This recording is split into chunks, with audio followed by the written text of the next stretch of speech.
Wassail! Today we'll be looking at the relationship between runes and IPA for British received pronunciation. Here's an example of that accent. The letter without a comma said a lot about the price of fjord dilution, but what sort of pen would burn? Yes, the new boxed dress kit includes choice cloth and yarn made from the azure fleece of a thin goat. I see the arm length of the bird donor is off by about an inch. We have to start near North Square train station on the map in 1 hour, then quickly strut to Rodeo Loch. Don't catch huge purple fish by force or trap a fat white goose in the jeep until dinner, because our car vehicle tax is due. Now, pause and pass the date cake. My father-in-law is not a cute boy, though he's no bad lad on tour. He threw a mare one day in flight when his putt on the golf course put the ball underwater. If your pure soul tore your hood, you'd run to tow a deer in bed through Earth City like a winner too.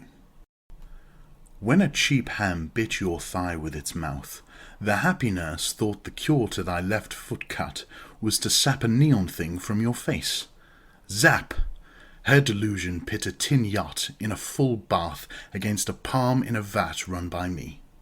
Before we go on, deep dive videos like this take a long time to make, so if you want to see more videos analyzing other accents, please share this video with your networks on all platforms and leave a comment telling us which accents on screen now you want analyzed next. To start things off, behold the IPA Vowels Chart. There are plenty of other videos on how it works, but basically it shows your mouth facing left and roughly how it's positioned to make each sound. Here's the kit vowel. If we compare it with the FLEECE vowel, you will notice that they are similar, but the FLEECE vowel is clearly the longer of the pair. Yes, the new boxed dress kit includes choice cloth and yarn made from the azure fleece of a thin goat. ᚱᚢᚾᚉ represents both in runes, but in spite of the FLEECE vowel being a diphthong in RP, it should not be written as double ᚱ, because that would confuse most English speakers. Even in Wales, Scotland and Ireland, the FLEECE vowel is generally a monophthong, not to mention many other parts of the world. Next up is the foot vowel, which you'll see has a similar thing happening with the goose vowel. Again, both are represented by ur in runes for similar reasons. Here, it's worth noting that RP uses yods, so you can hear a y sound in cute, but not in through. My father-in-law is not a cute boy, though he's no bad lad on tour.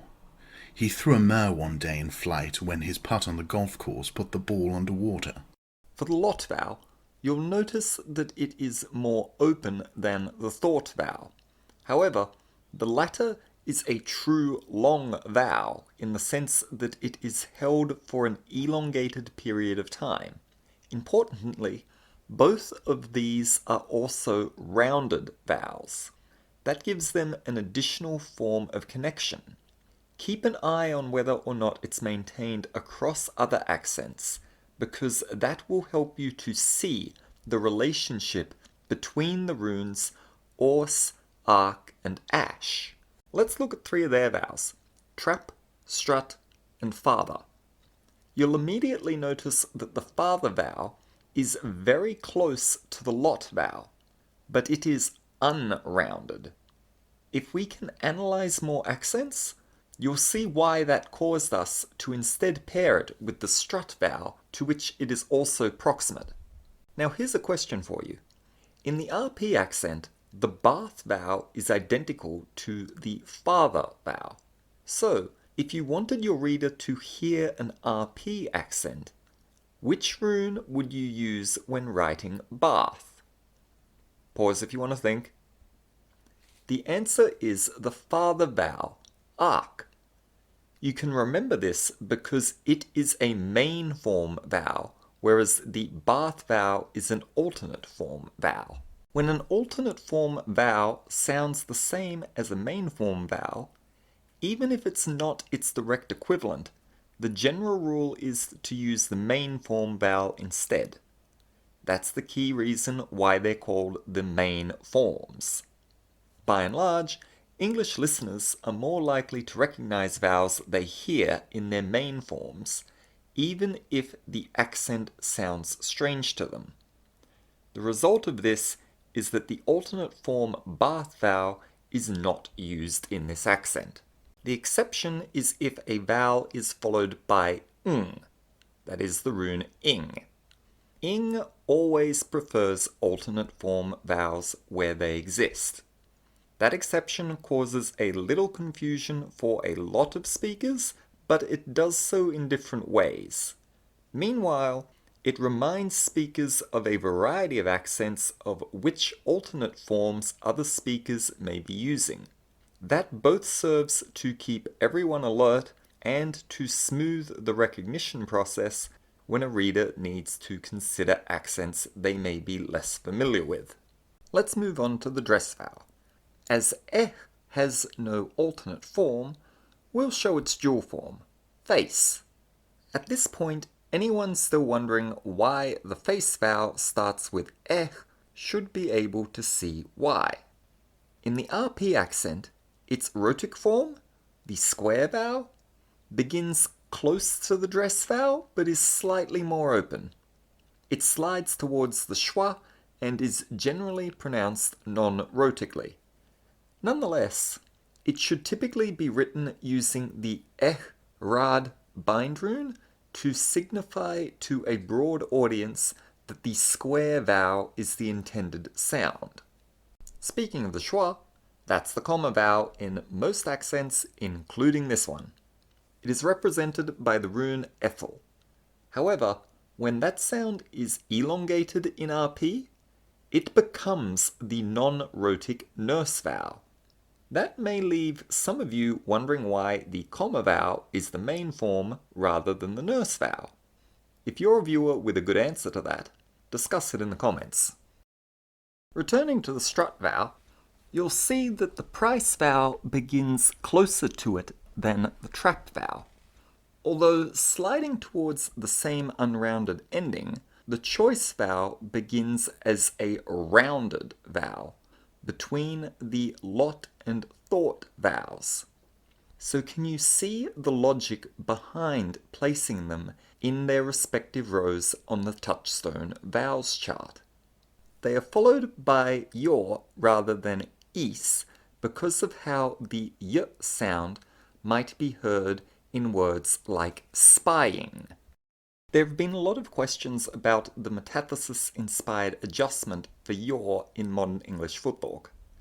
The key is to remember that runes represent sounds, but in these cases, the sound in question is problematic because it can be the same as the sound of the vowel is in some cases, or the same as the sound of the consonant yeah in other cases. Consequently, what this rune is representing is a variable sound value. In other words, this rune indicates a sound that changes from the sound of is to the sound of yeah depending on certain factors.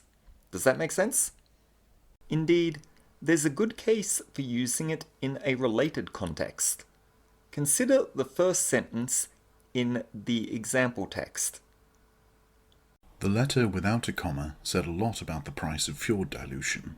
In RP, you can hear the y in fjord, but in some accents, that word is pronounced fjord. Can you see how a similar phenomenon occurs here, where this sound can shift between related sounds? This applies more broadly to yods in general, in words like Tuesday and dune.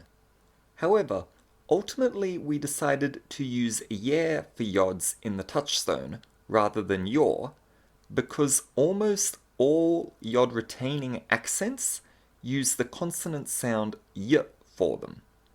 Nonetheless, if you want to use your for yods instead, It's unlikely to confuse anyone given how yeah and yaw can sometimes look the same anyway. But enough of a sidetrack, let's return to the vowels chart on screen. The exception to the aforementioned rule regarding a variable sound is fleeing, where it's actually the first vowel, not the second, which changes its sound. So, why write your is instead of is your? That is a good argument for reversing their order. However, it makes learning easier to maintain the order of is your for two reasons. One, it keeps the spelling of the root word the same. Two, it remains consistent with the other uses of your where it always follows another vowel.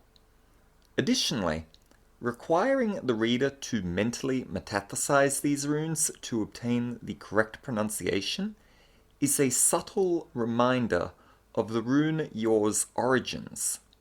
Most people with an interest in runes also care about history. This peculiarity is a nod of respect to the past. Looking at the near vowel, in RP it begins at the kit vowel and slides towards the schwa.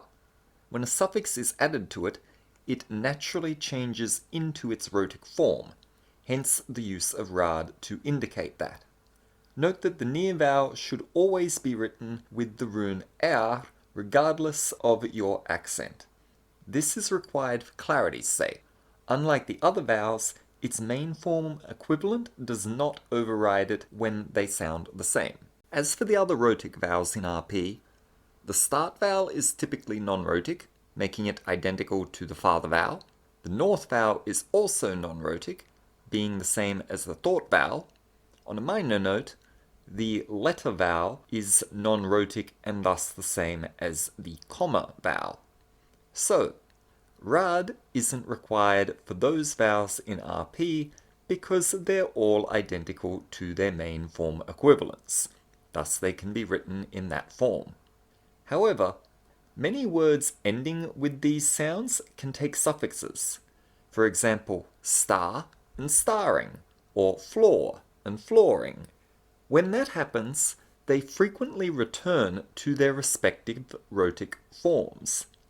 Consequently, readers find it helpful if rad is written even when no suffix follows, especially if they're less familiar with this accent. But ultimately, the decision depends upon your purpose as a writer. Who's your target audience, and to what degree do you want your writing to describe the sound pronounced? Now for the two most variable vowels, the goat and mouth vowels. In RP, both of them slide towards the foot vowel. Their respective runes visually signify that. However, their other runes don't appear to match their starting positions. Why is that? It's something you'll find frequently occurs across accents in regards to the goat and mouth vowels. That's why adhering to these vowels' fixed graphemes is so important, because they vary so much that we'd end up with a Tower of Babel-like situation if everyone wrote them according to their locally used component vowels. While this doesn't apply to RP, the only reason to deviate from these vowels' usual runes would be if one of them has merged into a main form vowel in a particular accent. For example, if you use the thought vowel in goat, so it sounds like gort. Finally, we have the cure vowel. In RP, it's the goat vowel pronounced backwards and is typically non-rhotic. In spite of that, because its rhotic sound invariably appears when a suffix is added, as in curing, and there is no single main form vowel which it sounds identical to, it should always be written as rad. That's all for today. We know we left out a few details, so feel free to comment with any questions. Thanks for watching.